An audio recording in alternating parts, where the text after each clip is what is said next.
ಇದು ಈ ಯೋಜನೆಯ ಹೆಸರು ಎಲ್ಲರೂ ಈಗ ಪ್ರಸ್ತಾವನೆ ಮಾಡಿದ್ದಾರೆ.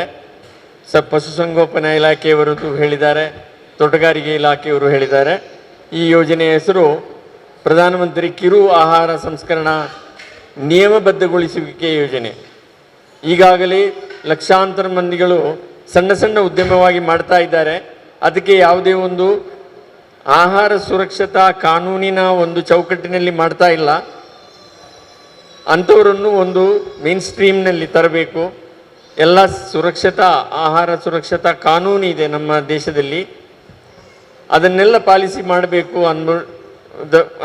ಆ ಥರ ಮಾಡಿ, ಹಾಗೂ ಹೊಸದಾಗಿ ಉದ್ಯಮ ಶುರು ಮಾಡಿದವರಿಗೆ ಇನ್ನಷ್ಟು ಉತ್ತೇಜನ ಕೊಡೋಗೋಸ್ಕರ ಅತ್ಯಂತ ಹೆಚ್ಚು ಸಬ್ಸಿಡಿಯೊಂದಿಗೆ 50% ಸಬ್ಸಿಡಿಯೊಂದಿಗೆ ಈ ಒಂದು ಯೋಜನೆಯನ್ನು ತರಲಾಗಿದೆ. ಕೇಂದ್ರ ಸರ್ಕಾರದ ministry of food processing industries ಆಹಾರ ಸಂಸ್ಕರಣಾ ಕೈಗಾರಿಕಾ ಸಚಿವಾಲಯ ಭಾರತ ಸರ್ಕಾರದ್ದು, ಅವರು ಇದನ್ನು ತೊಡಗಿಸಿರುವುದು ಈ ಯೋಜನೆ. ಇದನ್ನು ಎಲ್ಲ ರಾಜ್ಯಗಳಿಗೂ ಇದರ ಇನ್ನು ಈ ಯೋಜನೆಯನ್ನು ತಲುಪಿಸಲಿಕ್ಕೆ, ಜನರಿಗೆ ತಲುಪಿಸಲಿಕ್ಕೆ ಕೃಷಿ ಇಲಾಖೆಗೆ ಕೊಟ್ಟಿರ್ತಾರೆ ಎಲ್ಲ ರಾಜ್ಯಗಳಿಗೂ. ಕೆಲವು ರಾಜ್ಯಗಳು ಇಂಡಸ್ಟ್ರಿ ಡಿಪಾರ್ಟ್ಮೆಂಟ್ಗೆ ಕೊಟ್ಟಿರ್ತಾರೆ, ಹೆಚ್ಚಿನದು ಕೃಷಿ ಡಿಪಾರ್ಟ್ಮೆಂಟ್ಗೆ ಕೊಟ್ಟಿದ್ದಾವೆ. ಯಾಕೆಂದರೆ ಕೃಷಿಯಲ್ಲಿ ಬೆಳೆದಿರೋದ ಪದಾರ್ಥಗಳು ನಾವು ಏನೇ ಆಹಾರ ಸೇವಿಸ್ತೀವಲ್ಲ ಅದು ಎಲ್ಲ ಕೃಷಿಯಿಂದಲೇ ಬಂದಿರೋದು. ಆಹಾರ ಏನು ಇಂಡಸ್ಟ್ರಿಯಲ್ಲಿ ಫ್ಯಾಕ್ಟ್ರಿಯಲ್ಲಿ ತಯಾರಾಗೋದಿಲ್ಲ. ಅದನ್ನು ನಾವು ಸಂಸ್ಕರಣೆ ಮಾಡಿ ಗ್ರಾಹಕರಿಗೆ ಯೋಗ್ಯವಾಗುವ ರೀತಿಯಲ್ಲಿ ತಯಾರು ಮಾಡಿ ನಾವು ಕೊಡೋದು. ಅದು ಎಲ್ಲ ಪ್ರೊಸೆಸಿಂಗ್ ಮಾಡೋದು, ಸಂಸ್ಕರಣೆ ಮಾಡಿ ಪ್ಯಾಕ್ ಮಾಡೋದು. ಇದನ್ನು ಈ ಕೃಷಿ ಇಲಾಖೆಯ ಸಹ ಸಂಸ್ಥೆಯಾದ ಕರ್ನಾಟಕ ರಾಜ್ಯ ಕೃಷಿ ಸಂಸ್ಕರಣೆ ಮತ್ತು ರಫ್ತು ನಿಗಮ ನಿಯಮಿತ ಅಂತ ಒಂದು ಸಂಸ್ಥೆ ಇದೆ, ಸಹ ಸಂಸ್ಥೆ. ಅದಕ್ಕೆ ಇದರ ಜವಾಬ್ದಾರಿಯನ್ನು ಕೊಟ್ಟಿದ್ದಾರೆ ಕೃಷಿ ಇಲಾಖೆಯವರು. ಅವರು ಇದನ್ನು ಎಲ್ಲ ಜಿಲ್ಲಾ ಮಟ್ಟದಲ್ಲಿ, ತಾಲೂಕು ಮಟ್ಟದಲ್ಲಿ ಅದನ್ನು ಅಳವಡಿಸಿದ್ದಾರೆ, ಕೆಪ್ಯಾಕ್ ಅಂತ ಶಾರ್ಟ್ ಫಾರ್ಮ್ನಲ್ಲಿ. ಜೊತೆಗೆ ತೋಟಗಾರಿಕೆ ಇಲಾಖೆಯದ್ದು ಬಹುದೊಡ್ಡ ಪಾಲು. ಯಾಕೆಂದರೆ ನಮ್ಮ ಜಿಲ್ಲೆಗೆ ನೋಡೋದಾದರೆ ಹಿಂದೆ ಒಂದು ಕಾಲ ಇತ್ತು, 50 ವರ್ಷದ ಹಿಂದೆ ಬಹಳಷ್ಟು ಜಾಗದಲ್ಲಿ ಭತ್ತ ಬೆಳೀತಾ ಇತ್ತು. ನಾವು ಮಂಗಳೂರಿನಿಂದ ಉಡುಪಿಗೆ ಹೋಗುವಾಗ ಕೊಟ್ಟಾರ, ಸುರತ್ಕಲ್ವರೆಗೆ ಹೋಗಬೇಕಾಗಿಲ್ಲ, ಕೊಟ್ಟಾರದಲ್ಲಿ ಕಳೆದ ತಕ್ಷಣ ಎರಡೂ ಸೈಡ್ನಲ್ಲಿ ಭತ್ತದ ಗದ್ದೆಗಳಿದ್ದವು. ಆಮೇಲೆ ಕುಂದಾಪುರ ಸೈಡ್ನಲ್ಲಿ, ಕುಂದಾಪುರನ್ನು ನಾವು ಭತ್ತದ ಗಣಜ ಅಂತ ಹೇಳ್ತಾ ಇದ್ದೆವು. ನಮ್ಮ ಇಡೀ ಜಿಲ್ಲೆಗೆ ಅತ್ಯಂತ ಜಾಸ್ತಿ ಭತ್ತ ಬೆಳೀತಾ ಇದ್ವು. ಅದೆಲ್ಲ ಕುಂಠಿತವಾಗಿದೆ ಹಲವಾರು ಕಾರಣಗಳಿಂದ. ಲೇಬರ್ನ ಕೊರತೆ ಇರ್ಬೋದು, ಇಲ್ಲ ಅದು ಒಂದು ಲಾಭದಾಯಕ ಉದ್ಯಮ, ಒಂದು ಕೃಷಿ ಅಲ್ಲ ಅಂತ ಕೈ ಬಿಟ್ಟಿರ್ಬೋದು, ಅಲ್ಲ ನಗರೀಕರಣವಾಗಿ ಜಾಗದ ಕುಂಠಿತವಾಗಿರ್ಬೋದು. ಇದೆಲ್ಲ ನಾನಾ ಕಾರಣಗಳಿಂದ ಅದೆಲ್ಲ ತುಂಬ ಸಂಕುಚಿತವಾಗಿದೆ. ಆದರೆ ಹೆಚ್ಚಿನ ಈಗ ಕೃಷಿ ಇಲಾಖೆಯವರು ಹೇಳುವ ಪ್ರಕಾರನೇ ಅವರದ್ದು ಈ ಜಿಲ್ಲೆಯಲ್ಲಿ ಬರೀ 5% ಕೃಷಿ ಇಲಾಖೆಯ ಕೃಷಿ ಅನ್ನುವ ಚಟುವಟಿಕೆ. ಉಳಿದ 95% ಶೇಕಡ 95 ತೋಟಗಾರಿಕೆ. ಅಡಿಕೆ ಆಗಿರ್ಬೋದು, ತೆಂಗು ಆಗಿರ್ಬೋದು, ಬಾಳೆ, ಕೊಕ್ಕೋ, ಬೇರೆ ಎಲ್ಲ ತರಕಾರಿಗಳು, ಹೂವು, ಹಣ್ಣು ಹಂಪಲು ಎಲ್ಲ ತೋಟಗಾರಿಕೆ ಬೆಳೆಗಳು ತೋಟಗಾರಿಕೆ ಇಲಾಖೆಯ ವ್ಯಾಪ್ತಿಗೆ ಬಂದು ಹಲವಾರು ಚಟುವಟಿಕೆಗಳನ್ನು ಮಾಡ್ತಾ ಇದ್ದಾರೆ. ಅದರ ಜೊತೆಗೇನೆ ಈ ಒಂದು ಸ್ಕೀಮಿನ ಹೆಚ್ಚಿನ ಪ್ರಮಾಣದಲ್ಲಿ ಇದನ್ನು ವ್ಯವಸ್ಥಿತವಾಗಿ ಮಾಡೋಕ್ಕೋಸ್ಕರ ಇಂಡಸ್ಟ್ರಿ ಡಿಪಾರ್ಟ್ಮೆಂಟ್ನವರು, ಫಿಶರೀಸ್ ಡಿಪಾರ್ಟ್ಮೆಂಟ್ನವರು, ಪಶುಸಂಗೋಪನಾ ಇಲಾಖೆ ಇವರಿಗೆಲ್ಲರಿಗೂ ಜವಾಬ್ದಾರಿಯನ್ನು ಕೊಟ್ಟಿದ್ದಾರೆ. ಸೊ ಆ ದಿಕ್ಕಿನಲ್ಲಿ ಇದನ್ನು ನಡೆಸಿಕೊಂಡು ಬಂದು, ಇದು PMFMEನ ಲೋಗೋ. ಇದು ನೋಡಿ, ಬೆಳೆ ಇದೆ, ಅಲ್ಲಿ ಸಂಸ್ಕರಣೆ, ಇಲ್ಲಿ ಪ್ಯಾಕಿಂಗ್ ಮತ್ತು ಪ್ರೊಸೆಸಿಂಗ್, ಪ್ಯಾಕಿಂಗ್ ಮಾಡೋದು, ಇಲ್ಲಿ ನೋಡಿ ಬ್ರ್ಯಾಂಡಿಂಗ್ ಇದೆ, ಇಲ್ಲಿ ಬಾರ್ಕೋಡ್, ಕ್ವಾಲಿಟಿ ಕಂಟ್ರೋಲ್ ಮತ್ತು ಲೇಬಲಿಂಗ್, ಬ್ರ್ಯಾಂಡಿಂಗ್ ಎಲ್ಲ ಇದನ್ನು ಒಳಗೊಂಡಿರುವಂತಹ ಒಂದು ಯೋಜನೆ ಇದು. ಇದು 2 ವರ್ಷದಿಂದ ಮೇಲೆ ಆಯಿತು, 3ನೇ ವರ್ಷಕ್ಕೆ ಬರ್ತಾ ಇದೆ. ಹೆಚ್ಚು ಜನಗಳಿಗೆ ಇದು ಮುಟ್ಲಿಲ್ಲ, ಜಾಸ್ತಿ ಜನ ತಗೊಳ್ಳಿಲ್ಲ ಇದರ ಫಲವನ್ನು. ಅದು ಯಾಕೆ ಅಂತ ಹೇಳಿ ವಿಶ್ಲೇಷಣೆ ಮಾಡಲಾಯಿತು. ಹಲವಾರು ಕಾರಣಗಳಿದ್ದವು. ಇದನ್ನು ಮನಗಂಡು ನಮ್ಮ ಸುದ್ದಿ ಬಿಡುಗಡೆ ಮಾಧ್ಯಮದವರು ಮುಂದೆ ಬಂದು ಅದನ್ನು ನಾವು ಕೂಡ ನಿಮ್ಮ ಜೊತೆ ಸೇರಿ ಹೆಚ್ಚು ಜನರಿಗೆ ತಲುಪಿಸೋಣ ಅಂತ ಬಂದಿದ್ದಾರೆ. ಹಾಗೆಯೇ ಜಿಲ್ಲಾಡಳಿತವು ಅವರಿಗೆ ಒಂದು ವಿಶೇಷವಾದ ಒಂದು ಆಹ್ವಾನ ಕೊಟ್ಟಿದೆ.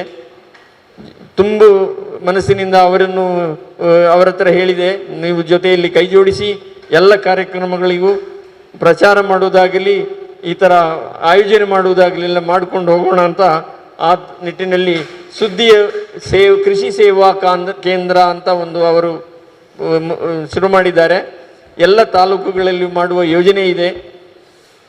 ಸೊ ಇದೆಲ್ಲದರ ಪರಿಣಾಮವಾಗಿ ಈಗ ನಾವು ಸ್ವಲ್ಪ ವೇಗವಾಗಿ ಹೋಗ್ತಾ ಇದ್ದೇವೆ. ಈ ಯೋಜನೆಯ ಉದ್ದೇಶಗಳನ್ನು ಹೇಳಬೇಕಾದ್ರೆ ಮೊದಲನೇದಾಗಿ ಹೊಸದಾಗಿ ಒಂದು ಕಿರು ಆಹಾರ ಸಂಸ್ಕರಣಾ ಯೋಜನೆಯನ್ನು ತಯಾರು ಮಾಡೋದು, ಹೆಚ್ಚು ಜನರನ್ನು ಪ್ರೋತ್ಸಾಹಿಸುವುದು. ಕಿರು ಸಂಸ್ಕರಣಾ ಯೋಜನೆ, ಕಿರು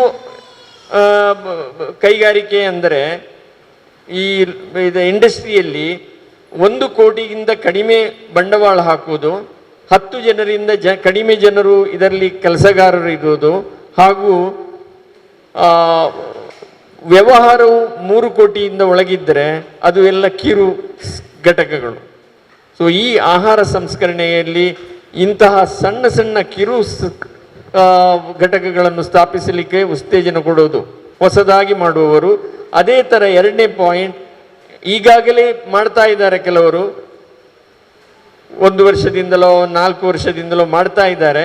ಅವರಿಗೆ ಈಗ ಮಾರುಕಟ್ಟೆಯಲ್ಲಿ ಅನುಭವ ಬಂದಿದೆ, ಧೈರ್ಯ ಬಂದಿದೆ, ಇನ್ನಷ್ಟು ಜಾಸ್ತಿ ಮಾಡಬೇಕು ಅಂತ ಒಂದು ಆಸೆ ಇದೆ. ಅವರಿಗೆ ಹಣಕಾಸಿನ ಒಂದು ಕೊರತೆ ಇದ್ದರೂ ಅದಕ್ಕೆ ಹಣಕಾಸಿನ ನೆರವು ನೀಡಿ ಇನ್ನಷ್ಟು ವೇಗವಾಗಿ ಜಾಸ್ತಿ ಮಾಡಲಿಕ್ಕೆ ಕೂಡ ಈ ಪದ್ಧತಿಯಲ್ಲಿ, ಈ ಯೋಜನೆಯಲ್ಲಿ ಬರ್ತದೆ. ಅದಕ್ಕೆ ಉನ್ನತೀಕರಣಕ್ಕೆ. 3ನೇ ಪಾಯಿಂಟ್ ಅಂದರೆ ಕೌಶಲ್ಯ ತರಬೇತಿ.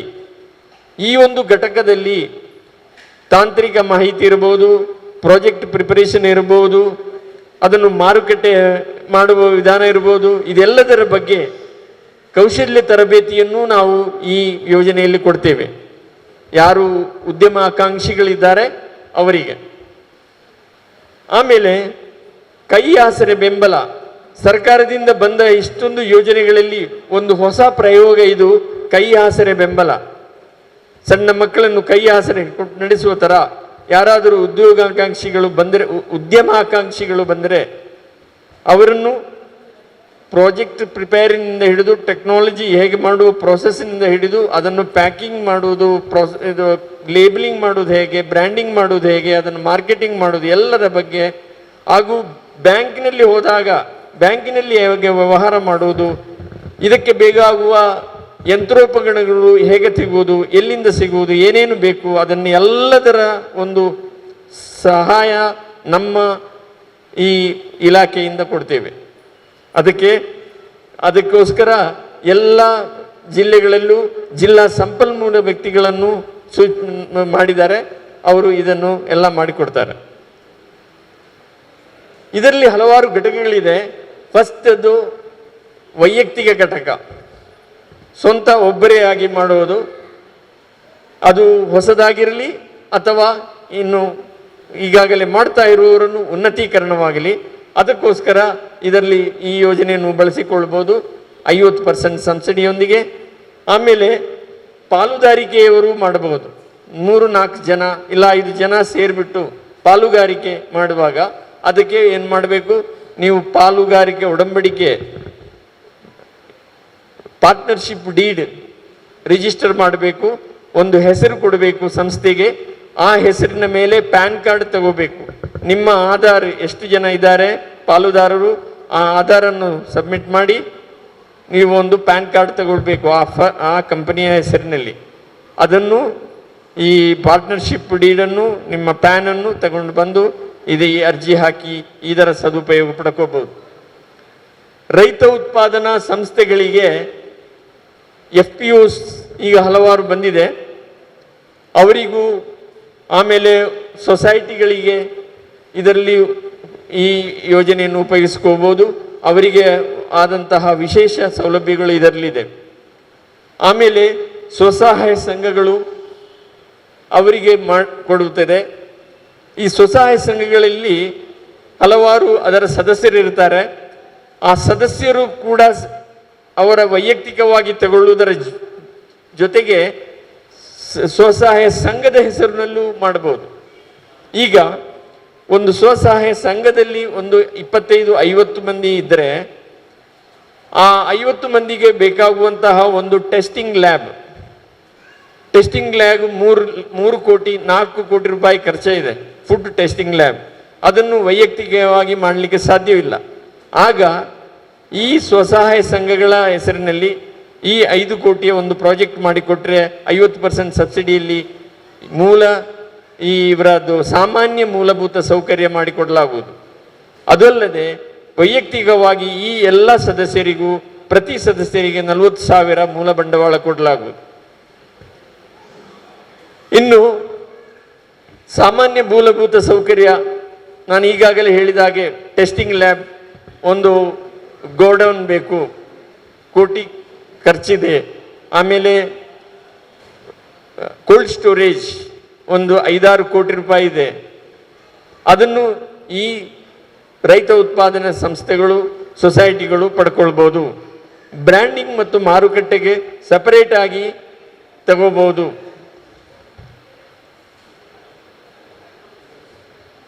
ಈ ಯೋಜನೆಯು ಹಿಂದಿನ ಯಾವುದೇ ಯೋಜನೆಯಲ್ಲಿ ಇಲ್ಲದಂತಹ ಕೆಲವು ವೈಶಿಷ್ಟ್ಯತೆಗಳನ್ನು ಹೊಂದಿದೆ.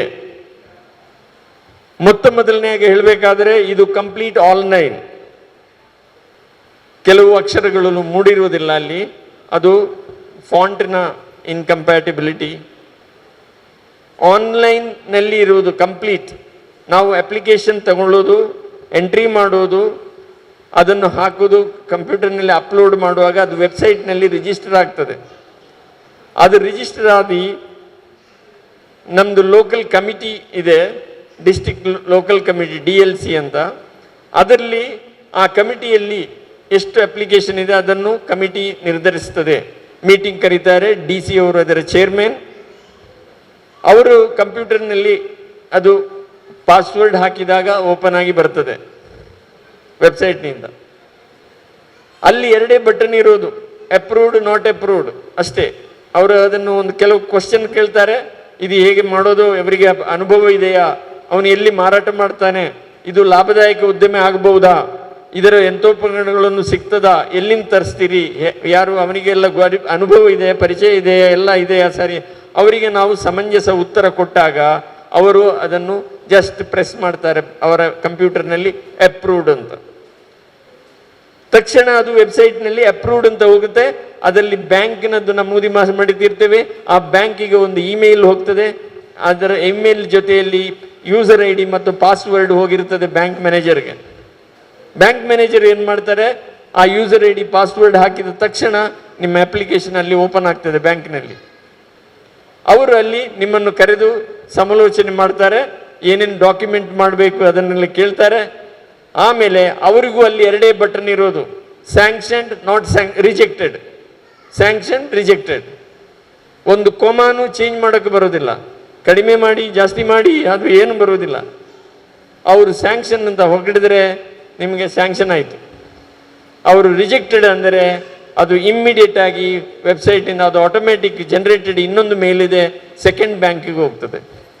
ಒಂದೇ ದಿನದಲ್ಲಿ ಸೆಕೆಂಡ್ ಬ್ಯಾಂಕಿಗೆ ಹೋಗಿ ಅವರು ಬೇಕಾದರೆ ಸ್ಯಾಂಕ್ಷನ್ ಮಾಡ್ಬೋದು, ಇಲ್ಲ ಅಂದರೆ ರಿಜೆಕ್ಟ್ ಮಾಡ್ಬೋದು. 2ನೇ ಸಲ ರಿಜೆಕ್ಟ್ ಆದರೆ ಮತ್ತೆ ನೀವು ಅದನ್ನು ಮತ್ತೆ ಅಪ್ಲೈ ಮಾಡುವಂಗಿಲ್ಲ, ನೀವು ಡಿಸ್ಕ್ವಾಲಿಫೈ ಆಗಿದ್ದೀರಿ. ಸೊ ಇದು ಆನ್ಲೈನ್ ತ್ವರಿತಗತಿಯಲ್ಲಿ ಆಗ್ತದೆ. ನನ್ನ ಅನುಭವದಲ್ಲಿ 3 ದಿನದಲ್ಲಿ ಸ್ಯಾಂಕ್ಷನ್ ಆದಿದೆ. ಒಂದು ದಿನ ಅಪ್ಲಿಕೇಶನ್ ಅವರು ಬಂದು ನಮ್ಮನ್ನು ಕೂತು ಎಲ್ಲ ಹೇಳಿ ನಾವು ತಯಾರು ಮಾಡಿ ನೆಕ್ಸ್ಟ್ ಡೇ ಮೀಟಿಂಗ್ನಲ್ಲಿಟ್ಟು ಅದು ಪಾಸಾಗಿ 3ನೇ ದಿನ ಸಾಯಂಕಾಲ ಬ್ಯಾಂಕಿನಿಂದ ಸ್ಯಾಂಕ್ಷನ್ ಆಗಿದೆ. ಹಾಗೆಂದು ಬಿಟ್ಟು ಅಷ್ಟು ಸುಲಭ ಇಲ್ಲ.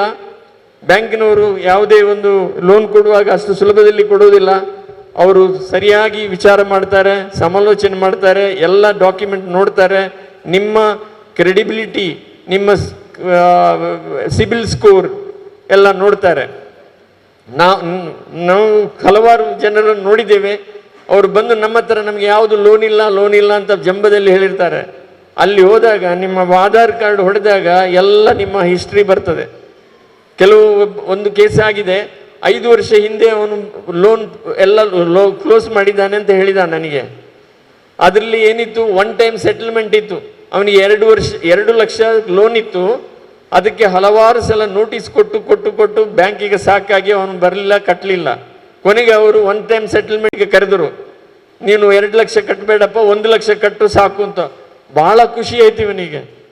1 ಲಕ್ಷ ಕಟ್ಟಿಬಿಟ್ಟು ಸಂತೋಷದಿಂದ ಮನೆಗೆ ಬಂದ. ಬಟ್ ಅವರು ಅಲ್ಲಿ ಒಂದು ಕಪ್ಪು ಚುಟ್ಟಿ, ಅದು ಲೈಫ್ ಲಾಂಗ್ ಇದೆ, ಲೈಫ್ ಲಾಂಗ್ ಕಪ್ಪು ಚುಕ್ಕಿ. ಆ ಥರ ಎಲ್ಲ ಇದ್ದರೆ ಇಷ್ಟು ಬೇಗ 3 ದಿನದಲ್ಲಿ ಆಗೋದಿಲ್ಲ. 3 ತಿಂಗಳಿಂದ ಕೆಲವರು ಒದ್ದಾಡ್ತಾ ಇದ್ದಾರೆ. ಸೊ ಅದನ್ನು ನೀವು ಪ್ರಾಮಾಣಿಕವಾಗಿರಬೇಕು. ನಿಮ್ಮ ಪ್ರಾಮಾಣಿಕತೆಯನ್ನು ಹೊಂದಿಕೊಂಡು ಅದು ಎಷ್ಟು ಬೇಗ ಆಗುತ್ತೆ, ಹೇಗಾಗುತ್ತೆ ಅಂತ ಅದನ್ನು ಅನುಸರಿಸಿದೆ. ಆಮೇಲೆ ಜಿಲ್ಲಾ ಸಂಪನ್ಮೂಲ ವ್ಯಕ್ತಿಗಳು ಅಂತ ನಾನು ಆವಾಗಲೇ ಹೇಳಿದೆ. ಅವರು ನಿಮ್ಮ ಎಲ್ಲ ಪ್ರಸ್ತಾವನೆ ಸಿದ್ಧತೆ ಮಾಡೋದು, ಯೋಜನಾ ಪ್ರಸ್ತಾವನೆ ಸಿದ್ಧತೆ ಮಾಡೋದು, ಆಮೇಲೆ ಬ್ಯಾಂಕಿನ ಜೊತೆಯಲ್ಲಿ ನಿಮಗೆ ಹೆಲ್ಪ್ ಮಾಡ್ತಾರೆ. ಮ್ಯಾನೇಜರ್ಗೆ ಏನಾದರೂ ಡೌಟ್ ಇದ್ದರೆ ನಾವು ಅವರಿಗೆ ಮಾತಾಡಿ ಅವರನ್ನು ಸಮಾಧಾನ ಪಡಿಸ್ತೇವೆ. ಆಮೇಲೆ ಮೆಷಿನರೀಸ್ ಏನಾದರೂ ಬೇಕಿದ್ದರೆ ಏನೇನು ಬೇಕು ಕೆಲವರಿಗೆ ಗೊತ್ತಿರುವುದಿಲ್ಲ, ಅದನ್ನು ನಾವು ತಿಳಿಯಪಡಿಸ್ತೇವೆ. ಅದೆಲ್ಲ ಮಾಡಿ ಎಲ್ಲ ಹಂತದಲ್ಲಿಯೂ ನಾವು ಹೆಲ್ಪ್ ಮಾಡ್ತೇವೆ. ಅದು ಜಿಲ್ಲಾ ಸಂಪನ್ಮೂಲ ವ್ಯಕ್ತಿಗಳು ಮತ್ತು ಜಿಲ್ಲಾ ಸಂಪನ್ಮೂಲ ಸಹಾಯ ಕೇಂದ್ರ ನಮ್ಮ ಜಿಲ್ಲಾ ಕೃಷಿ ಇಲಾಖೆಯಲ್ಲಿದೆ. ಉಚಿತ ತರಬೇತಿ ಈ ಆಹಾರ ಸಂಸ್ಕರಣೆಯಲ್ಲಿ, ಅದು ಉಪ್ಪಿನಕಾಯಿ ಇರಬಹುದು, ಹಪ್ಪಳವಿರಬಹುದು, ಅಲ್ಲ ವ್ಯಾಕ್ಯೂಮ್ ಪ್ಯಾಕ್ ಇರ್ಬೋದು, ಯಾವುದೇ ಆಹಾರ ಸಂಸ್ಕರಣೆಯ ಒಂದು ತಾಂತ್ರಿಕತೆ ಇರ್ಬೋದು, ಅದರ ಬಗ್ಗೆ ನಾವು ಟ್ರೈನಿಂಗ್, ಒಳ್ಳೆ ದೇಶದ ಪ್ರತಿಷ್ಠಿತ ಆಹಾರ ಸಂಶೋಧನಾ ಸಂಸ್ಥೆಗಳಾದ ಮೈಸೂರಿನಲ್ಲಿರುವ CFTRI ಹಾಗೂ ನಿಫ್ಟೆಮ್ ತಂಜಾವೂರು, ನಿಫ್ಟೆಮ್ ಹರಿಯಾಣ ಇಲ್ಲಿ ಕೊಡಲಾಗಿದೆ. ಅದು ಈ ನಮ್ಮ ಯೋಜನೆಯಿಂದ ಅವರಿಗೆ ಅದನ್ನು ಹಣ ಪಾವತಿ ಮಾಡ್ತೇವೆ. ಅಭ್ಯರ್ಥಿಗಳಿಗೆ ಎಲ್ಲ ಉಚಿತ, ಹೋಗುವ ಬರುವ ಖರ್ಚು, ಅಲ್ಲಿ ವಾಸವಿರುವ ಖರ್ಚು, ಊಟ ತಿಂಡಿಯದು ಖರ್ಚು ಎಲ್ಲ ಉಚಿತವಾಗಿ ಈ ತರಬೇತಿ ಸಮಯದಲ್ಲಿ. ಆಮೇಲೆ ಕ್ರೆಡಿಟ್ ಗ್ಯಾರಂಟಿ ಅನ್ನುವ ಒಂದು ಇದಿದೆ. ಯಾವುದೇ ಒಂದು ಸಾಲ ತಗೊಳ್ಳುವಾಗ ನೀವು ಬ್ಯಾಂಕಿಗೆ ಹೋದಾಗ ಅಲ್ಲಿ ನಿಮಗೆ ಗ್ಯಾರಂಟಿ ಕೇಳ್ತಾರೆ, ಸೆಕ್ಯೂರಿಟಿ ಕೇಳ್ತಾರೆ. ಈ ಒಂದು ಯೋಜನೆಯಲ್ಲಿ ನಮ್ಮ ನಿಯಮದ ಪ್ರಕಾರ ಯಾವುದೇ ಸೆಕ್ಯೂರಿಟಿ ಕೊಡಬೇಕಾಗಿಲ್ಲ. ಕೇಂದ್ರ ಸರ್ಕಾರವೇ ಇದಕ್ಕೆ ಸೆಕ್ಯೂರಿಟಿ. ಎಲ್ಲ ಬ್ಯಾಂಕುಗಳಿಗೆ ಕೇಂದ್ರ ಸರ್ಕಾರದಿಂದ ಈ ಯೋಜನಾ ಘಟಕದಿಂದ ಸುತ್ತೋಲೆಯನ್ನು ಕಳಿಸಿದ್ದಾರೆ. ಎಲ್ಲ ಬ್ಯಾಂಕ್ಗಳಿಗೆ ಯಾರು ಇದರ ಸೆಕ್ಯೂರಿಟಿ ಕೇಳುವಂಗಿಲ್ಲ. ಸೆಂಟ್ರಲ್ ಗೌರ್ಮೆಂಟ್ನೇ, ಕೇಂದ್ರ ಸರ್ಕಾರವೇ ಇದಕ್ಕೆ ಗ್ಯಾರಂಟಿ ಕೊಟ್ಟಿದೆ. ಆಮೇಲೆ ನೀವು ಯಾವ ಉದ್ದಿಮೆಗೆ ಸಾಲ ತಗೊಂಡಿದ್ದೀರಿ, ಯಾವ ಮೆಷಿನನ್ನು ನೀವು ನಿಮ್ಮ ಅರ್ಜಿಯಲ್ಲಿ ನಮೂದಿಸಿದ್ದೀರಿ, ಅದನ್ನೇ ಖರೀದಿ ಮಾಡಿದ್ದೀರಿ, ಅದೇ ತಿಂಡಿ ತಿನಿಸುಗಳನ್ನು ತಯಾರು ಮಾಡ್ತೀರಿ. ಆಮೇಲೆ ಪ್ರತಿ ತಿಂಗಳು ಅದನ್ನು ಸಾಲ ಮರುಪಾವತಿಯನ್ನು ನಿಯಮಬದ್ಧವಾಗಿ ಮಾಡುತ್ತೀರಿ. 1 ವರ್ಷ ನೀವು ಪ್ರಾಮಾಣಿಕವಾಗಿ ಇದ್ದರೆ ಆ ನಿಮ್ಮ ಪ್ರಾಮಾಣಿಕತೆಗೆ ಒಂದು ಸಹಾಯ ಮಾಡೋಕ್ಕೋಸ್ಕರ ಬಡ್ಡಿ ದರದಲ್ಲಿ 2% ಮತ್ತೆ ರಿಯಾಯಿತಿ ಕೊಡ್ತಾರೆ ಸಹಾಯಧನವಾಗಿ. ಒಂದು ಉದಾಹರಣೆ ಹೇಳಬೇಕಾದರೆ, ಈಗ ಒಂದು ಬ್ಯಾಂಕ್ 10% ನಿಮಗೆ ಬಡ್ಡಿ ವಿಧಿಸಿದರೆ, ಅದು 2ನೇ ವರ್ಷದಿಂದ ಅದನ್ನು 10ರಿಂದ 2 ಕಳೆದು 8% ಮಾಡಿದೆ. ಉಳಿದ 2% ಸರ್ಕಾರ ನಮ್ಮ ಯೋಜನೆಯಿಂದ ಕೊಡ್ತಾ ಇದೆ ಬ್ಯಾಂಕಿಗೆ. ಅಂತಹ ಒಂದು ಸೌಲಭ್ಯ ಇದೆ. ಆಮೇಲೆ ಈ ಇತ್ತೀಚೆಗೆ 2 ಪಾಯಿಂಟ್ಗಳನ್ನು ಸೇರಿಸಿದ್ದಾರೆ.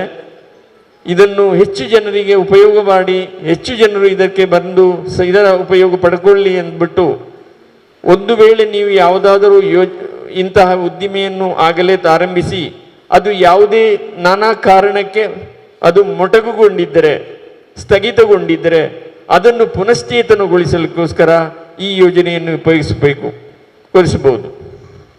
ಅದು ಅಲ್ಲದೆ ಒಗ್ಗೂಡುವಿಕೆ. ಒಂದು ಉದಾಹರಣೆ ಹೇಳಬೇಕಂದರೆ, ಒಬ್ಬರು ಒಂದು ತೆಂಗಿನ ಎಣ್ಣೆ ಗಾಣ ಹಾಕಿದ್ದಾರೆ. ಅವರು ಗಾಣ ತಗೊಂಡು 1 ವರ್ಷದಿಂದ ಮಾಡ್ತಾ ಇದ್ದಾರೆ, 2 ವರ್ಷ 3 ವರ್ಷ ಮಾಡ್ತಾ ಇದ್ದಾರೆ. ಈಗ ಅವರಿಗೆ ಸ್ವಲ್ಪ ಇನ್ನಷ್ಟು ಜಾಸ್ತಿ ಮಾಡಬೇಕು ಅಂತ ಇದೆ. ಆಲ್ರೆಡಿ ಒಂದು ಯೋಜನೆಯಿಂದ ಅವರು ಫಲ ತಗೊಂಡಿದ್ದಾರೆ. ಆದರೂ ಕೂಡ ಯಾವುದೇ ಒಂದು ತೊಂದರೆ ಇಲ್ಲದೆ ಈ ಯೋಜನೆಯಿಂದ ಅವರು ಇನ್ನೊಂದು ಮೆಷಿನೋ ಇಲ್ಲ ಅದಕ್ಕೆ ಒಂದು ಆಟೋಮೆಟಿಕ್ ಫಿಲ್ಲಿಂಗ್ ಮೆಷಿನೋ ಪ್ಯಾಕಿಂಗ್ ಮೆಷಿನ್ಸು ಇದು ತಗೊಳ್ಬೋದು. ಸೊ ಇಂತಹ ಒಂದು ಪ್ರೋತ್ಸಾಹಕ ಇದು ಈ ಯೋಜನೆಯಲ್ಲಿ ಮಾಡಿದ್ದಾರೆ. ಈಗ ಯಾರು ಹೇಗೆ ಹೇಗೆ ಮಾಡಬಹುದು ಅಂತ ನೋಡಿದರೆ ಇದು ಆಹಾರ ಉತ್ಪನ್ನಗಳಿಗೆ ಮಾತ್ರ. ಇದೆಲ್ಲ ಕೇಳಿಬಿಟ್ಟು ನಾನು ಇಷ್ಟೊತ್ತು ಮಾತಾಡಿದೆ, ಕೆಲವರೆಲ್ಲ ಅವರವರ ಮಾತಾಡಿಕೊಂಡು ನಿದ್ದೆ ಮಾಡಿಕೊಂಡು ಏನೇನು ಆಲೋಚನೆ ಮಾಡಿರ್ತಾರೆ. ಕೊನೆಗೆ ಕ್ವಶನ್ ಕೇಳ್ತಾರೆ, ನನಗೊಂದು ಬ್ಯೂಟಿ ಪಾರ್ಲರ್ ಮಾಡಬೇಕು, ಇದರಲ್ಲಿ ಎಷ್ಟು % ಸಬ್ಸಿಡಿ ಇದೆ ಅಂತ. ಈ ಯೋಜನೆಯಲ್ಲಿ ಆಹಾರ ಪದಾರ್ಥಗಳಿಗೆ ಮಾತ್ರ ಆಯ್ತಲ್ಲ. ಅಷ್ಟು ಹೇಳಿದಾಗ ಒಬ್ಬರು ಹೇಳ್ತಾರೆ, ನನಗೆ ಬೇಕರಿ ಇದೆ, ನಾನು ಕೊಡ್ತೀನಿ, ಬೇಕರಿ ಆಹಾರನೇ. ಆದರೆ ಅವನು ಆಹಾರ ಸಂಸ್ಕರಣೆ ಮಾಡೋದಿಲ್ಲ. ಯಾರ್ಯಾರು ತಂದು ಸಪ್ಲೈ ಮಾಡ್ತಾರೆ, ಇವನು ಬರೀ ವ್ಯವಹಾರ ಮಾಡ್ತಾರೆ, ಬಿಸ್ನೆಸ್ ಮಾಡ್ತಾರೆ. ಇದು ಬಿಸ್ನೆಸ್ಗೆ ಇರುವುದಲ್ಲ, ಇದು ಸ್ವಂತ ಸಂಸ್ಕರಣೆ ಮಾಡಬೇಕು, ಕಚ್ಚಾ ವಸ್ತುವನ್ನು ತರಬೇಕು. ಇದು ಯಾಕೆಂದರೆ ರೈತರ ಬೆಳೆದಂತಹ ವಸ್ತುಗಳಿಗೆ ಜಾಸ್ತಿ ಬೇಡಿಕೆಗೆ ಬಂದು ಅದನ್ನು ನೀವು ಮೌಲ್ಯವರ್ಧಿತ ಆಹಾರ ಉತ್ಪನ್ನಗಳಾಗಿ ಮಾಡಿದಾಗ ರೈತರಿಗೆ ಅದರ ಫಲ ಬರಬೇಕು. ರೈತರು ಬೆಳೆದಂತಹ ಕೃಷಿ ಉತ್ಪನ್ನಗಳು ಜಾಸ್ತಿ ಮಾರಾಟ ಆಗಬೇಕು. ಅದು ಕೊಳೆತು ಹಾಳಾಗಬಾರ್ದು. ನೀವೆಲ್ಲ ನೋಡಿದ್ರೆ ಟೊಮೆಟೊ ಕೊಳೆತು ಹೋಗುವುದು, ಬೇರೆ ಫ್ರೂಟ್ಸ್ ಯಾವುದು ಕೊಳೆತು ಹೋಗುವುದು, ಯಾಕಂದರೆ ಸರಿಯಾದ ಸಮಯದಲ್ಲಿ ಸಾಗಾಟ, ಬೆಳೆ ಮತ್ತು ಡಿಮಾಂಡ್ ಇರದೇ ಇರೋದು. ಸೊ ಅದಕ್ಕೋಸ್ಕರ ಈ ಯೋಜನೆಯಲ್ಲಿ ಈ ಥರ ಮಾಡಿರ್ತಾರೆ. ಸೊ ವ್ಯವಹಾರಕ್ಕೆ, ಬಿಸ್ನೆಸ್ ಮಾಡೋದಕ್ಕೆ ಇಲ್ಲ. ನೀವು ಕಚ್ಚಾ ವಸ್ತು ತರಬೇಕು, ಅದನ್ನು ಸಂಸ್ಕರಣೆ ಮಾಡಬೇಕು, ಅದನ್ನು ಪ್ಯಾಕ್ ಮಾಡಿ ನೀವು ಬ್ರ್ಯಾಂಡ್ ನಿಮ್ಮದೇ ಅದರಲ್ಲಿ ಮಾರಬೇಕು. ಆ ಥರ ಇನ್ನೊಬ್ಬ ಹೇಳ್ತಾನೆ, ಓಕೆ ಆಹಾರ ಸಂಸ್ಕರಣೆ ಮಾಡ್ತೀನಿ, ನನಗೆ ಜಿಲೇಬಿ ಮಾಡ್ತೀನಿ, ಲಡ್ಡು ಮಾಡ್ತೀನಿ, ಹೋಳಿಗೆ ಮಾಡ್ತೀನಿ. ಅದು ಮದುವೆ ಸಮಾರಂಭಗಳಿಗೆ ದೊಡ್ಡ ಆರ್ಡರ್ ಇದ್ದರೆ ಮಾಡಿದರೆ ಬರೋದಿಲ್ಲ. ಏನಿದ್ದರೂ ಅದು ನೀವು ಉತ್ಪನ್ನಗಳನ್ನು ಪ್ಯಾಕ್ ಮಾಡಿ ಲೇಬಲ್ ಹಾಕಿರಬೇಕು. ನೀವು ಲಡ್ಡುನೇ ಮಾಡಿ, ಹೋಳಿಗೆನೇ ಮಾಡಿ, ಬಿರಿಯಾನಿನೇ ಬೇಕಾದರೆ ಮಾಡಿ, ಅರ್ಧ kg 1 kgಯದ್ದು ಪ್ಯಾಕ್ ಮಾಡಿ, ಅದು ಸೀಲ್ ಮಾಡಿ, ಅದಕ್ಕೆ ಲೇಬಲ್ ಅಂಟಿಸಿ ಮಾಡಬೇಕು. ಲೇಬಲ್ನಲ್ಲಿ ಕಡಿಮೆ ಪಕ್ಷ 3 ಲೈನ್ ಇರಬೇಕು. ಕೆಲವರು 5 ಲೈನ್ನದ್ದು ಇರ್ತದೆ. 3 ಲೈನ್ ಕಂಪಲ್ಸರಿ. ಯಾವುದೆಂದರೆ ಒಂದು ಬ್ಯಾಚ್ ನಂಬರ್, 2ನೇದು ಪ್ರೈಸ್ ಟ್ಯಾಗ್, 3ನೇದು important date of production, date of manufacture. ಆಹಾರ ಸುರಕ್ಷತೆ ಕಾನೂನಿನಲ್ಲಿ ಈ 3 ಕಂಪಲ್ಸರಿ. ಸೇಫ್ ಆಗಿರುವ ಆಹಾರ ನಿಮಗೆ ಸಿಗಬೇಕಾದ್ರೆ ಈ 3 ಲೈನೇ ಬೇಕು. ಸೊ ಈ ಥರ ಲೇಬಲ್ ಮತ್ತು ಪ್ಯಾಕಿಂಗ್ ಸೀಲಿಂಗ್ ಮಾಡಿದರೆ ಮಾತ್ರ ಈ ಯೋಜನೆಯಲ್ಲಿ ಇನ್ನು ಉಪಯೋಗಿಸ್ಕೋಬಹುದು. ಇನ್ನು ಸಿಬಿಲ್ ಸ್ಕೋರು ನಿಮಗೆ 650ರಿಂದ 700 ಇರಬೇಕು. ಇಲ್ಲಾಂದರೆ ಬ್ಯಾಂಕ್ನವರು ಒಪ್ಪುವುದಿಲ್ಲ. ನಮ್ಮ ನಿಯಮಾವಳಿಯಲ್ಲಿ 650ರಿಂದ 700 ಇದ್ರೂ ಕೆಲವೊಮ್ಮೆ ಬ್ಯಾಂಕಿನವರು ಅವರದ್ದೇ ಆದ ನಿಯಮಗಳನ್ನು ಹೇಳಿ ಕೆಲವೊಮ್ಮೆ ತಪ್ಪಿಸ್ತಾರೆ. ನಾವು ಈ ಥರ ಕೆಲವೊಮ್ಮೆ ಕೇಳ್ತೇವೆ ಬ್ಯಾಂಕ್ ಮ್ಯಾನೇಜರ್ ಹತ್ರ, ಯಾಕಪ್ಪ ನೀವು ಇಷ್ಟೊಂದು ಆಟ ಆಡಿಸ್ತೀರಿ ಅವರಿಗೆ ಅಂತ. ಅವರು ಸಿಂಪಲ್ ಆಗಿ ಹೇಳ್ತಾರೆ, ನೋಡಿ ನಾವು ಅವರಿಗೆ ಜಾಸ್ತಿ ಅವರನ್ನು ಡಿಸ್ಕರೇಜ್ ಮಾಡೋಕೆ ನೋಡ್ತೀವಿ. ಆಗ ನಿಜವಾಗಿ ಇಂಟ್ರೆಸ್ಟ್ ಇದ್ದವರು ಮತ್ತೆ ಮತ್ತೆ ಬಂದು ನಾವು ಈ ಕೇಳಿದ ಎಲ್ಲ ಡಾಕ್ಯುಮೆಂಟನ್ನು ಎಲ್ಲ ಕಡೆಯಿಂದ ಮಾಡಿಕೊಂಡು ಬಂದು ನಮ್ಮನ್ನು ಮತ್ತೆ ಬಂದು ಕೊಡ್ತಾರೆ. ಅಂಥವನ್ನೇ ನಿಜವಾಗಿ ಇಂಟ್ರೆಸ್ಟ್ ಇರುವವರು, ಅಂಥವರಿಗೆ ಮಾತ್ರ ನಾವು ಕೊಡುವುದು.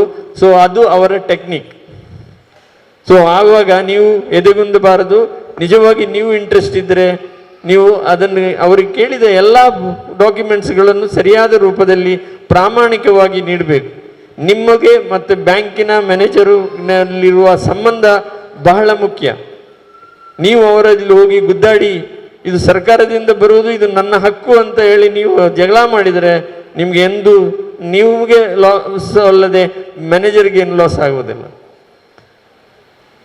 ಈ ನಮ್ಮ ನಿಯಮಾವಳಿಯಲ್ಲಿ ವಯಸ್ಸಿನ ಬಗ್ಗೆ ಕನಿಷ್ಠ ವಯಸ್ಸು ಮಾತ್ರ ನಿಗದಿಪಡಿಸಿದ್ದಾರೆ, 18 ವಯಸ್ಸಿನಿಂದ ಜಾಸ್ತಿ ಇರಬೇಕು ಅಂತ. ಗರಿಷ್ಠ ವಯಸ್ಸನ್ನು ನಮೂದಿಸಿಲ್ಲ. ಆದರೆ ಬ್ಯಾಂಕಿನವರು ಕೆಲವೊಮ್ಮೆ 60 ವಯಸ್ಸಿನಿಂದ ಜಾಸ್ತಿ ಆದವರಿಗೆ ಕೊಡುವುದಿಲ್ಲ ಅಂತ ಹಿಂಜರಿಯಬಹುದು. ಅದನ್ನು ನೀವು ಮಾತಾಡಿ ನೀವು ಅವರಿಗೆ ಸಮಂಜಸ ಉತ್ತರ ಕೊಟ್ಟು ಅವರನ್ನು ಸಮಾಧಾನ ಮಾಡಿಸಿಕೊಳ್ಬೇಕು. ವಿದ್ಯಾರ್ಹತೆ ಇತ್ತೀಚಿನವರೆಗೆ ಇದು ಈ ಯೋಜನೆ ಜಾರಿ ಬಂದಾಗ ವಿದ್ಯಾರ್ಹತೆ ಪದವಿ ಇತ್ತು, ಅದನ್ನು ಕಡಿಮೆ ಮಾಡಿ SSLC ವರೆಗೆ ಮಾಡಿದರು. ಈಗ ಅದನ್ನು ನಾವು ಫಸ್ಟ್ಗೆ ಅಪ್ಲಿಕೇಶನ್ ಅಪ್ಲೋಡ್ ಮಾಡುವಾಗ ನಿಮ್ಮ ವಿದ್ಯಾರ್ಹತೆ ಸರ್ಟಿಫಿಕೇಟ್ ಕೂಡ ಅಪ್ಲೋಡ್ ಮಾಡೋಕ್ಕೆ ಕೇಳ್ತಾ ಇತ್ತು. ಆದರೆ ಇತ್ತೀಚೆಗೆ ಅದು ಏನು ಕೇಳ್ತಾನೇ ಇಲ್ಲ.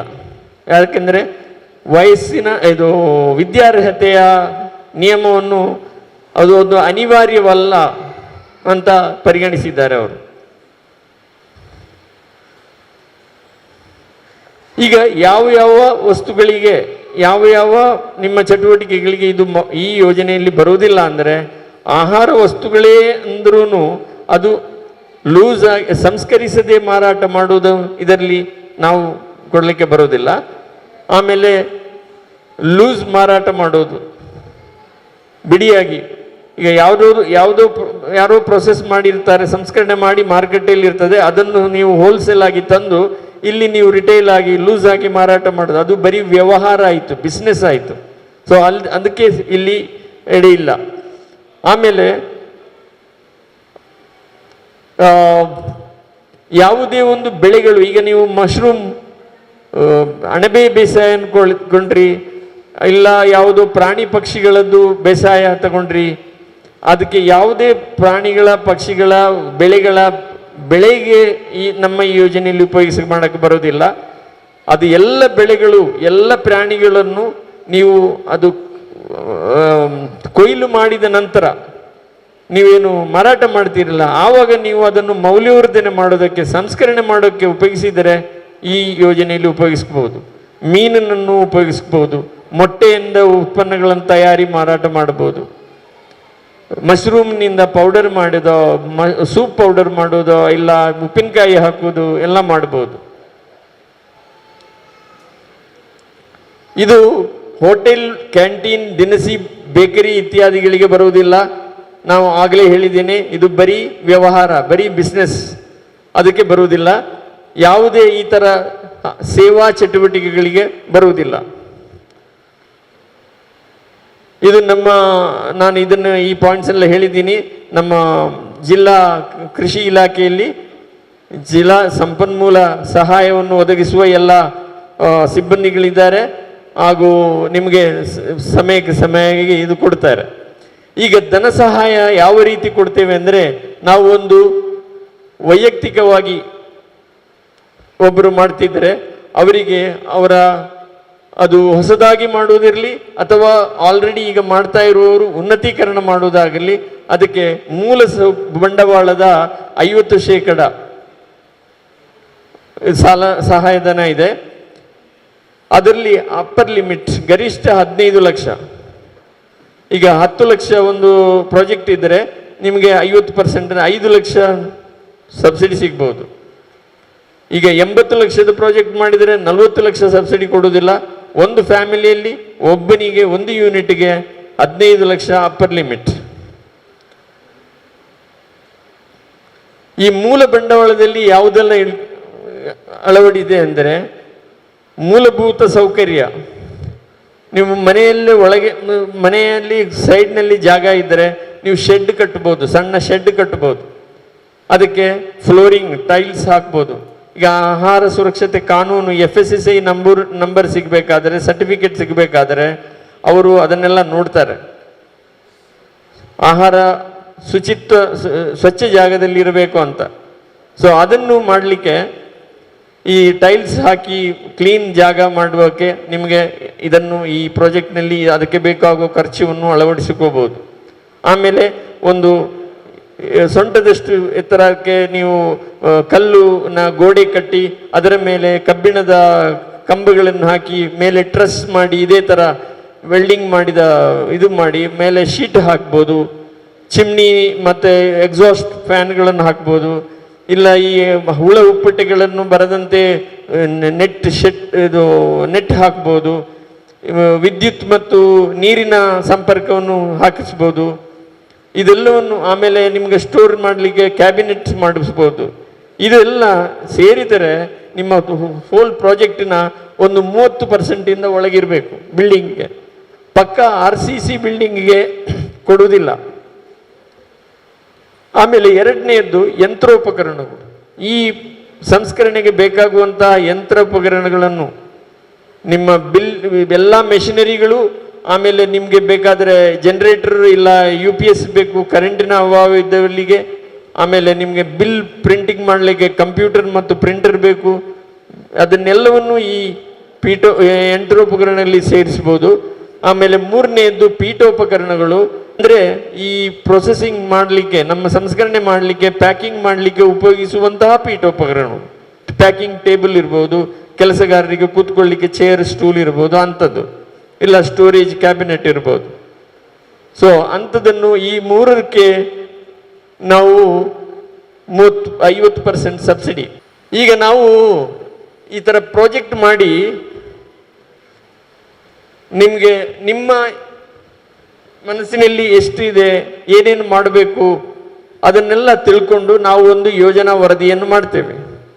ಅದರಲ್ಲಿ 10% ನೀವು ಸ್ವಂತ ಕೈ ಹೂಡಿಕೆ ಮಾಡಬೇಕು, 90%ಗೆ ನಾವು ಬ್ಯಾಂಕಿಗೆ ಅಪ್ಲೈ ಮಾಡೋದು.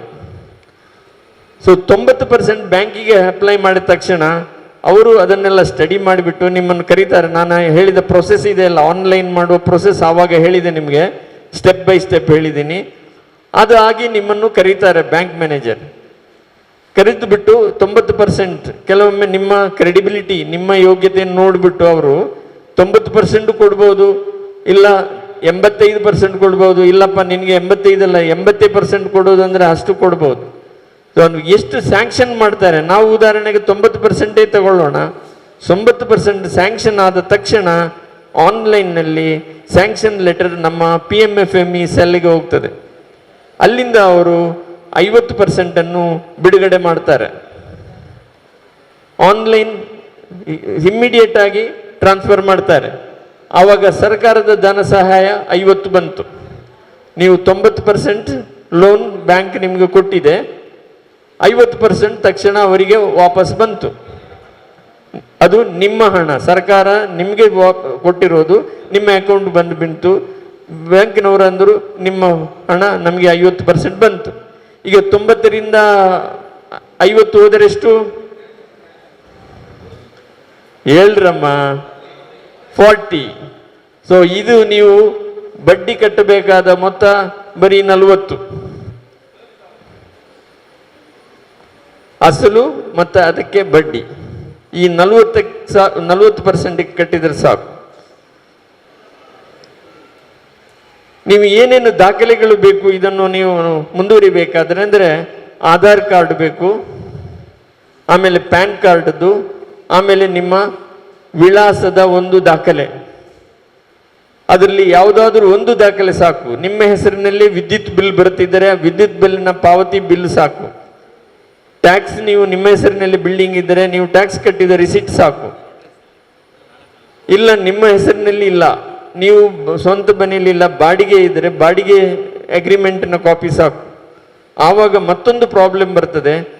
ಆವಾಗಲೇ ಬೆಳಗ್ಗೆ ಕೆಲವರು ಹೇಳಿದರು, ಬ್ಯಾಂಕಿನಲ್ಲಿ ಬಾಡಿಗೆ ಮನೆ ಇದ್ದರೆ ಅವರು ಹಿಂಜರಿತಾರೆ.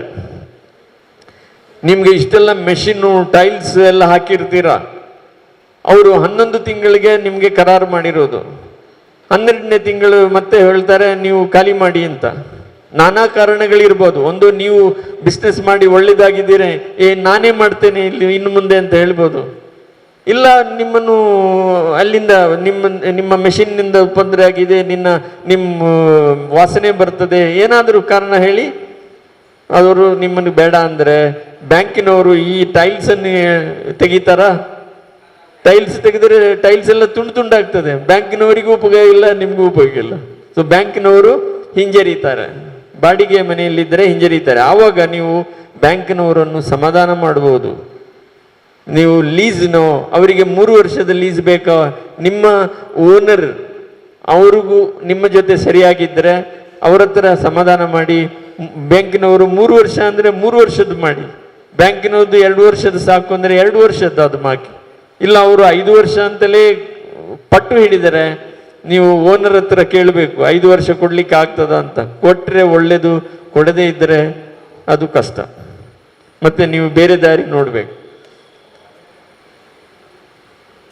ಸೊ ಇಷ್ಟು. ಆಮೇಲೆ ಬ್ಯಾಂಕಿನ 6 ತಿಂಗಳ ಸ್ಟೇಟ್ಮೆಂಟ್ ಬೇಕು, ಮತ್ತೆ ಕೊಟೇಶನ್. ಅದು 3 ಪಾಯಿಂಟ್ ಹೇಳಿದಲ್ಲ, ಒಂದು ಬಿಲ್ಡಿಂಗ್ನದ್ದು, 2ನೇದು ಮೆಷಿನ್ನದ್ದು, 3ನೇದು ಪೀಠೋಪಕರಣಗಳದ್ದು, ಫರ್ನಿಚರದ್ದು. ಈ 3ರದ್ದು ಕೊಟೇಶನ್ಸ್ ಎಲ್ಲ ಬೇರೆ ಬೇರೆ ತಗೋಬೇಕು. ಆಮೇಲೆ ಉದ್ದಿಮೆ ಪರವಾನಗಿ. ಈಗ ಉದ್ದಿಮೆ ಪರವಾನಗಿ ಮತ್ತು ಪ್ರಮಾಣ ಪತ್ರವು ಕಂಪಲ್ಸರಿ ಅಲ್ಲ, ನಮ್ಮ ನಿಯಮದ ಪ್ರಕಾರ ಕಂಪಲ್ಸರಿ ಅಲ್ಲ, ಆದರೆ ಬ್ಯಾಂಕಿನವರು ನಿಮ್ಮನ್ನು ಓಡಾಡಿಸ್ತಾರೆ. ಸೊ ನೀವು ಏನು ಮಾಡಬೇಕು, ಬ್ಯಾಂಕಿನವ್ರ ಹತ್ರ ಸರಿಯಾಗಿ ಹೇಳಬೇಕು. ಒಂದು ವೇಳೆ ನಿಮಗೆ ಅವರನ್ನು ಸಮಾಧಾನ ಮಾಡಲಿಕ್ಕೆ ಆಗದೇ ಇದ್ದರೆ ನೀವು ನಿಮ್ಮ ಪ್ರತಿಯೊಬ್ಬರಿಗೂ ನಮ್ಮ ವಿಸಿಟಿಂಗ್ ಕಾರ್ಡ್ ಕೊಡ್ತೇವೆ. ನೀವು ಕಾರ್ಡನ್ನು ಅವರು ಬ್ಯಾಂಕ್ ಮ್ಯಾನೇಜರಿಗೆ ಕೊಟ್ಟರೆ ಬ್ಯಾಂಕ್ ಮ್ಯಾನೇಜರ್ ನಮಗೆ ಫೋನ್ ಮಾಡಲಿ, ನಾವು ಡೈರೆಕ್ಟಾಗಿ ನಾವು ಎಲ್ಲ ಅವರಿಗೆ ಎಕ್ಸ್ಪ್ಲೇನ್ ಮಾಡ್ತೇವೆ. ಈ ಯೋಜನೆಯಲ್ಲಿ ಯಾವುದೇ ಒಂದು ಪೂರ್ವ ಪ್ರಮಾಣ ಪತ್ರಗಳು ಬೇಕಾಗಿಲ್ಲ. ಅಷ್ಟಕ್ಕೂ ಅವರು ನಿರ್ಬಂಧ ಮಾಡಿದರೆ ನೀವು ನಮ್ಮ ಹತ್ರ ಅಪ್ಲಿಕೇಶನ್ ಕೊಡಲಿಕ್ಕೆ ಬರ್ತೀವಲ್ಲ, ನೀವು ಯಾವಾಗ ಮನಸ್ಸಿನಲ್ಲಿ ಧೈರ್ಯ ಮಾಡಿದಿರಿ ನನಗೆ ಒಂದು ಯೂನಿಟ್ ಹಾಕ್ತೇನೆ, ಈ ಯೋಜನೆಯನ್ನು ಅಪ್ಲೈ ಮಾಡೇ ಮಾಡ್ತೀನಿ ಅಂತ ಒಂದು ನಿರ್ಧಾರ ಮಾಡಿದ ದಿನಾನೇ ನೀವು ಒಂದು ಪಂಚಾಯತ್ ಆಫೀಸ್ನಲ್ಲಿ ಒಂದು ಅಪ್ಲಿಕೇಶನ್ ಕೊಡಿ, ಒಂದು ಟ್ರೇಡ್ ಲೈಸೆನ್ಸ್ಗೆ. ಆಮೇಲೆ ನೀವು ಬಂದು ನಮ್ಮ ಹತ್ರ ಮಾತಾಡಿ, ಆಮೇಲೆ ಇದನ್ನೆಲ್ಲ ಯೋಜನೆ ತಯಾರು ಮಾಡಿ, ಆಮೇಲೆ ಬ್ಯಾಂಕಿಗೆಲ್ಲ ಹೋದಾಗ 1 ವಾರನ 10 ದಿನಾನ ಆಗುವಾಗ ಅಟ್ಲೀಸ್ಟ್ ಅಲ್ಲಿ ರೆಡಿ ಇರ್ತದೆ. ಆವಾಗ ನಿಮಗೆ ಟೈಮ್ ವೇಸ್ಟ್ ಆಗೋದಿಲ್ಲ. ಎಲ್ಲ ಮಾಡಿದ್ರೆ ಮತ್ತೆ ಅಲ್ಲಿಗೆ ಹೋಗಿ ಅಲ್ಲಿ ಮಾಡಿಸಿ ಮತ್ತೆ 10 ದಿನ ವೇಟ್ ಮಾಡಬೇಕಾಗಿಲ್ಲ. ನೀವು ಯಾವಾಗ ನಿರ್ಧಾರ ಮಾಡಿದಾರ ಅಲ್ಲ, ಇದೇ ದಿನ ಇವತ್ತೇ ಸಾಯಂಕಾಲ ಹೋಗಿ ನೀವು ಅಪ್ಲಿಕೇಶನ್ ಕೊಡಿ, ಆವಾಗ ನಿಮಗೆ ಸಮಯಕ್ಕೆ ಸರಿಯಾಗಿ ಅದು ಸಿಗ್ತದೆ. ಸೊ ಇದು ಒಂದು ಒಳ್ಳೆಯ ಅವಕಾಶ ನಿಮ್ಮ ಮನೆ ಬಾಗಿಲಿಗೆ ಬಂದಿದೆ. ನೀವು ಇದನ್ನು ಉಪಯೋಗಿಸಬೇಕು. ಎಷ್ಟು ಜಾಣ್ಮೆತನದಿಂದ ಉಪಯೋಗಿಸ್ಕೋಬೇಕು ಅದು ನಿಮಗೆ ಬಿಟ್ಟಿದ್ದು. ಇದರಲ್ಲಿ ನಾನು ಹೇಳಿದ ಎಲ್ಲ ವಿಷಯಗಳು ಈಗ ನಿಮ್ಮ ಕೈಯಲ್ಲಿರುವ ನಿಮ್ಮ ಮೊಬೈಲ್ನಲ್ಲೇ ಇದು ಲಭ್ಯವಿದೆ.